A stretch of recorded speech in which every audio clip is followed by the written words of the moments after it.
Hello friends, welcome once again in Sundar Sir's classes. How are you? Hope you all will be fit and fine. मैं सुंदर sir एक बार फिर सबका स्वागत करता हूँ सुंदर सर्स क्लासेस में।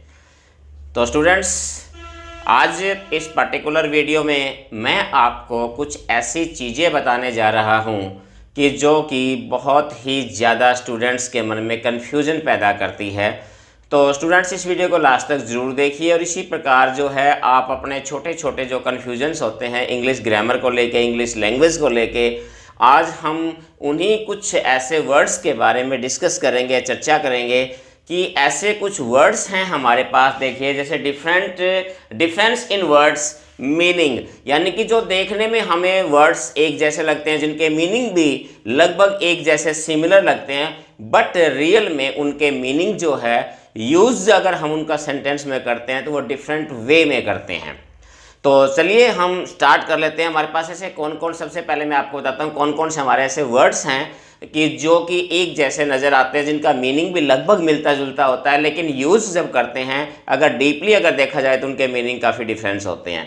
तो उनमें उन्हीं सीरीज में सबसे पहले अगर हम बात करते हैं, देखिए जैसे हमारे पास सी, वॉच और लुक, तीनों का मतलब ही देखना होता है। इसी प्रकार से पुट और कीप, इन दोनों का मतलब रखना होता है। इसी प्रकार से साउंड, वॉइस, इन दोनों का मतलब भी आवाज होता है। इसी प्रकार से ड्रंक और ड्रंकन, दोनों ही हमारे पास जो है वो एक वर्ब की थर्ड फॉर्म या परफेक्ट पार्टिसिपल जो है हमारे पास है। इसी प्रकार से लिसन और हियर, दोनों का मतलब सुनना होता है। इसी प्रकार से कंप्लेन और कंप्लेंट, दोनों का मतलब होता है शिकायत। तो क्या डिफरेंस है ये भी देखेंगे। इसके बाद कुछ एक ऐसे हमारे पास एक वर्ड्स होते हैं जैसे आई एम डन या आई हैव डन, इन दोनों में क्या अंतर होता है, या फिर आई एम गॉन और आई हैव गॉन, इनमें क्या अंतर होता है। तो स्टूडेंट्स, हम इन्हीं को बारी बारी से करते हैं। अब देखिए, सबसे पहले अगर हम बात करते हैं हमारे पास सी, वॉच और लुक की, अगर हम देखें तीनों का मतलब होता है देखना, लेकिन स्टूडेंट्स इनका जो रियल मीनिंग होता है वो ध्यान से देखिए। सी का मतलब होता है कोई भी चीज़ नेचुरली देखना। जैसे हमारे सामने कोई भी चीज़ आ सकती है। तो जैसे हमने एग्जांपल लिया, आई सॉ ए स्नेक, मैं जा रहा था, मैंने अचानक नज़र पड़ी और मैंने एक सांप देखा।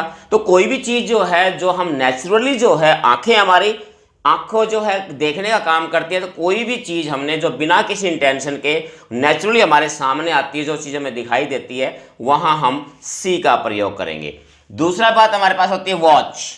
वॉच का मतलब होता है इंटेंशनली किसी चीज़ को देखना, यानी कि किसी चीज़ की तरफ, जैसे हमने देखा कि हम जा रहे हैं, हम जाते जाते तो नज़र, जैसे किसी चीज़ पर नज़र पड़ सकती है, वो तो होती है सी। वॉच का मतलब किसी चीज़ की तरफ जो है हमने इंटेंशनली यानी गौर से किसी चीज़ को देखना। जैसे like I am watching TV, मैं टीवी देख रहा हूं। तो टीवी हम देखने के लिए खोलते हैं, ना कि सी का प्रयोग हम नहीं कर सकते यहां पर। क्यों?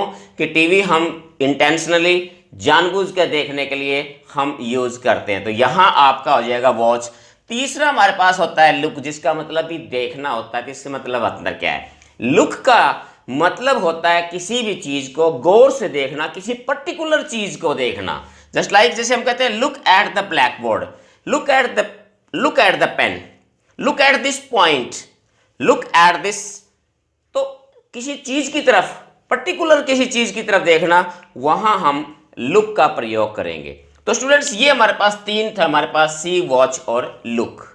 अगर हम बात नेक्स्ट करते हैं, आगे देखिए, आगे हमारे पास होता है पुट और सी, दोनों का मतलब होता है रखना।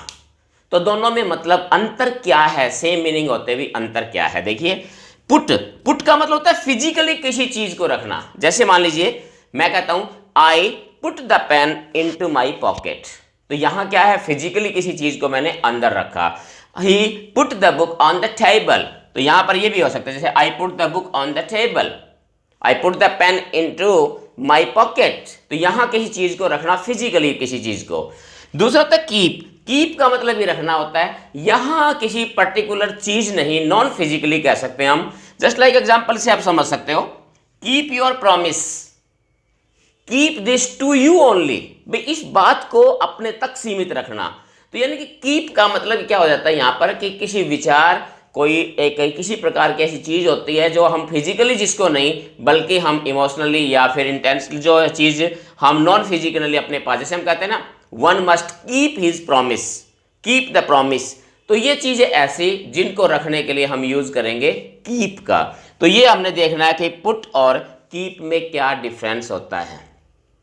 आगे देखिए, आगे अगर हम लेते हैं साउंड और वॉइस, देखिए इसको भी ध्यान से देखना आपने।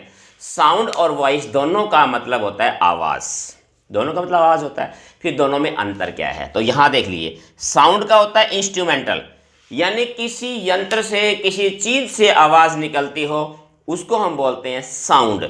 जैसे हम कह सकते हैं example, the sound of bell is so loud, I heard the sound of ringing, I heard the sound of ringing bell, या I heard the sound of ringing cell phone। तो यहाँ किसी चीज़ से निकल कर आ रही है, अगर किसी इंस्ट्रूमेंट से किसी चीज़ की जो आवाज़ निकल के आती है उसके लिए हम वर्ड यूज़ करते हैं साउंड। अब बात आती है वॉइस। वॉइस का मतलब होता है किसी की आवाज़, ह्यूमन बीइंग से आवाज़ निकल के आती है, उसको हम उसके लिए हम वॉइस का प्रयोग करते हैं। जैसे हम कह सकते हैं her voice is so sweet, उसकी आवाज़ बहुत मधुर है। लता मंगेशकर्स वॉइस वॉज द स्वीटेस्ट, यानी कि लता जी की आवाज़ जो है वो बहुत ही यानी कि स्वीटेस्ट थी, बहुत ही ज़्यादा सुरीली थी। तो यहाँ वॉइस का मतलब होता है कि मुंह से निकलने वाली आवाज़, किसी इंसान के मुंह से निकलने वाली आवाज़ के लिए यूज़ करते हैं वॉइस, और इंस्ट्रूमेंटली आवाज़ जो होती है उसके लिए हम यूज़ करेंगे साउंड। नेक्स्ट देखिए फ्रेंड्स, आगे बात आपके पास ड्रंक और ड्रंकन। ड्रंक और ड्रंकन, देखिए दोनों शब्द जो है ना ये हमारे पास है, वैसे परफेक्ट पार्टिसिपल ही है दोनों, लेकिन दोनों में अंतर है कि ड्रंक जो है वो हमारे पास आप देखोगे कि वर्ब की थर्ड फॉर्म के अंदर ड्रिंक, ड्रैंक, ड्रंक, ड्रंक और ड्रंकन आप दोनों को ही आप थर्ड फॉर्म के रूप में देख सकते हैं, लेकिन दोनों में अंतर होता है कि जहां ड्रंक हमेशा ही केवल वर्ब की थर्ड फॉर्म के रूप में ही प्रयोग किया जाता है, तो उसी प्रकार से पास्ट पार्टिसिपल के रूप में जैसे he has drunk too much, तो यहां ड्रंक का वर्ब के रूप में इस्तेमाल किया गया है, मेन वर्ब के रूप में ही होता है, वर्ब की पास्ट पार्टिसिपल के रूप में, means third form of the verb के रूप में इसका इस्तेमाल किया गया है। अब यहां पर अगर आप देखो ड्रंकन, ड्रंकन हालांकि परफेक्ट पार्टिसिपल ही है, लेकिन ड्रंकन का प्रयोग जो है वर्ब के रूप में नहीं बल्कि इसका प्रयोग एडजेक्टिव के रूप में किया जाता है। यहां ड्रंकन जो है वो क्या है, एज एन एडजेक्टिव काम कर रहा है। Just like I saw a drunken man, I saw a drunken man, तो यहाँ मैन मेन वर्ब है हमारे, सॉरी नाउन है हमारे पास, नाउन से पहले आ गया, तो ये क्या है, एडजेक्टिव का काम कर रहा है कि मैंने एक शराबी आदमी देखा, ड्रंकन पिए हुए था, जो बहुत ज़्यादा जिसने पी रखी थी, तो ड्रंकन जो है यहाँ पर एडजेक्टिव का काम करता है। तो ये दोनों में डिफरेंस है। तो स्टूडेंट से हमने देखा कुछ ये 4-5 वर्ड्स कि इनमें क्या डिफरेंस है। देखिए आगे और वर्ड्स हम देखते हैं। ये आगे स्टूडेंट देखिए अगला वर्ड हमारे पास है लिसन और हियर। दो वर्ड हमारे पास है, दोनों का ही मतलब होता है सुनना, दोनों का मतलब सुनना होता है। तो दोनों में अंतर क्या है, बिल्कुल सेम वही अंतर है। लिसन का मतलब होता है कि किसी भी चीज को जो है मतलब क्या करना, इसमें लिसन का इंटेंशनली होता है, ये क्या होता है, ये इंटेंशनली जो किसी चीज को लेके, यानी इंटेंशन किसी काम को लेके, इंटेंशनली किसी चीज को सुनना, जानबूझकर किसी चीज को सुनना, वहां हम यूज करेंगे लिसन का। लेकिन जहां एक नेचुरली जो चीज हमारे कानों में पड़ती है, जो सुनाई देती है, तो उसी के लिए हम हियर वर्ड का यूज करते हैं। जैसे एग्जांपल है, I heard a sound outside, कि अचानक हमारे कान हैं तो हम कोई भी चीज़ हम सुन सकते हैं, जो चीज़ हमें हमारे कानों में सुनाई देती है वो क्या होती है, हियर होती है। जिसको हम न चाहते हुए हम सुनते हैं वो हियर कहलाती है। सिंपल सी बात है कि जिसको न चाहते हुए कुछ आवाज़ें हमारे कानों में, कान है सुनने के लिए, तो हमें जो सुनाई देती है वो हियर कहलाता है। और लिसन का जैसे आई एम लिसनिंग सॉन्ग, कि कोई चीज़ हम जानबूझकर किसी चीज़ को हम सुनते हैं, उसके लिए आप लिसन का, जैसे I am listening music, I am listening songs, I am listening to you, मैं तुम्हारी बात सुन रहा हूँ, इंटेंशनली सुन रहा हूँ अगर किसी चीज़ को, तो वहाँ आप लिसन के लिए, हम स्टूडेंट आमतौर पे टीचर्स ये listen to me, listen to me, मेरी बात को सुनो, अर्थात मेरी बात की तरफ ध्यान दीजिए। तो वहाँ ये आपका डिफरेंस होता है लिसन और हियर में, तो यहाँ आपने ध्यान रखना है ये। आगे जो वर्ड हमारे पास है देखिए दो, कंप्लेन और कंप्लेंट।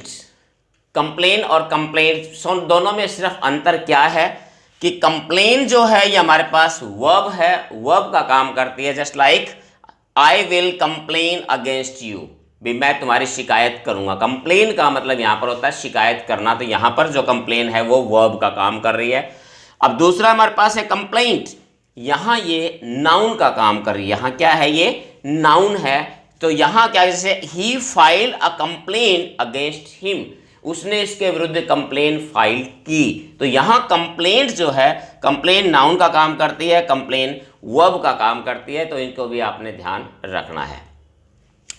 आगे देखिए कुछ एक ये हमारे पास बड़े कॉमन से वर्ड्स आते हैं कि जिनका अंतर क्या है, जिसके बारे में हमें पता नहीं होता है कि क्या मतलब है। आमतौर पे स्टूडेंट इनको एक जैसा ही, यानी कि आई एम डन या आई हैव डन का मतलब एक ही मान लेते हैं। तो स्टूडेंट्स ये गलती नहीं करनी है आपने। इसमें दोनों में अंतर है, क्या है देखिए, आई एम डन और एक I have done. I have done का मतलब ही है, ये तो आपको पता ही है कि ये आपका प्रेजेंट परफेक्ट का सेंटेंस है। सिंपल सी बात है, ये क्या है, आई हैव डन, कि मैंने अपना काम कर लिया है, मैं अपना काम कर चुका हूं। ये प्रेजेंट परफेक्ट है सिंपली। इसी प्रकार से इसको आई हैव गॉन, मैं वहां जा चुका हूं, मैं वहां चला गया हूं। तो ये भी आपका क्या है, प्रेजेंट परफेक्ट के सेंटेंस है। ये दोनों, इस चीज को आपने ध्यान रखना है, इसमें कोई डाउट नहीं है, कोई ज्यादा इसमें वो नहीं है, कॉम्प्लिकेशन नहीं है, सिंपल ध्यान रखना है। आई हैव डन या आई हैव गॉन, दोनों प्रेजेंट परफेक्ट के वाक्य। अब बात आती है इनकी, I am done, I am gone, I am done या आई एम गॉन। अब इसका मतलब देखिए थोड़ा सा, सिर्फ ये क्या होता है, ये थोड़ा सा स्पोकन के अंदर जो है आपने ज्यादा इसका यूज करना होता है कि जहां आपने फीलिंग्स बतानी होती है, अपना एक मन के विचार जो है, अपनी मनोदशा बतानी होती है। देखिए एक तो हम कहते हैं कि आई हैव डन, मैंने कर लिया, मैं अपना काम कर चुका हूं। और यहां आई एम डन का मतलब क्या होता है कि जैसे मान लीजिए कोई काम आपने पूरा कर लिया हो, उसके बाद आपसे कोई पूछे भी ये काम करो, तो आप उसका जवाब होता है आई एम डन, भी मेरा काम हो चुका है पूरा, मैं कर चुका हूं। जैसे मान लीजिए आपने चाय पी ली, कोई आपसे, आपका फ्रेंड आके पूछता है कि चाय पियेंगे, तब आपका जवाब क्या होगा, तब आप ये नहीं कहेंगे कि आई हैव डन, तब आप लिखेंगे आई एम डन, अर्थात मेरा चाय पीने का काम पूरा हो चुका है। आई एम डन, मेरा हो गया, मेरा हो गया। आपने एग्जाम दे रहे हो, आप क्या कहेंगे, एग्जाम दे क्या हो गया, क्या गए, आई एम डन, कि मेरा एग्जाम हो गया। तो ये थोड़ा सा डिफरेंस है। इसी प्रकार से आई एम गोन का मतलब कि मान लीजिए आई एम गोन का मतलब होता है मैं तो गया, मेरा तो काम हो गया। अब जैसे मान लीजिए आपने एग्जाम दिया और एग्जाम आपका बढ़िया अच्छा नहीं हुआ, आपको उम्मीद है या आपको पता है कि मेरा एग्जाम अच्छा नहीं हुआ, हो सकता है कि मैं इसमें भाई फेल हो जाऊं, या इस प्रकार से किसी ने पूछा आपसे एग्जाम कैसा हुआ, तो आप क्या कहेंगे, आई एम गॉन, मेरा तो काम तमाम हो गया, मेरा तो हो गया काम। तो ऐसी इस सेंस में हमने यूज करना है आई एम गॉन। और यहाँ आई एम डन का मतलब होता है कि मैंने अपना काम, मेरा काम हो गया। तो ये थोड़ा सा डिफरेंस होता है स्टूडेंट्स, ये माइनर से डिफरेंस है जो अक्सर आपके जो इंग्लिश स्पीकिंग है या आपकी रिटन इंग्लिश है, इसको बहुत ज़्यादा इफेक्टिव जो है वो बना सकते हैं। तो ये छोटी छोटी चीज़ें होती हैं, ये छोटे छोटे जो एक वर्ड्स होते हैं जिनमें छोटे छोटे अंतर हो सकते हैं, यही अंतर आगे जाके बड़ा जो है प्रभाव आपकी इंग्लिश पर डालते हैं। तो स्टूडेंट्स ये आज का हमारा लेसन था, और उम्मीद करूंगा कि ये जो चीज़ें मैंने बताई है आपके लिए बढ़िया साबित होंगी, आपने एंजॉय किया होगा इस वीडियो को, और इसी प्रकार से लगातार आप मेरे साथ बने रहिए। फिर एक बार मिलते हैं हम इसी प्रकार की और इंटरेस्टिंग वीडियोस के साथ, नई नई जानकारियों के साथ। तो स्टूडेंट्स आज के इस वीडियो में सिर्फ इतना ही, फिर मिलते हैं एक और नए टॉपिक, नए वीडियोज़ के साथ। तब तक have a nice day, thank you.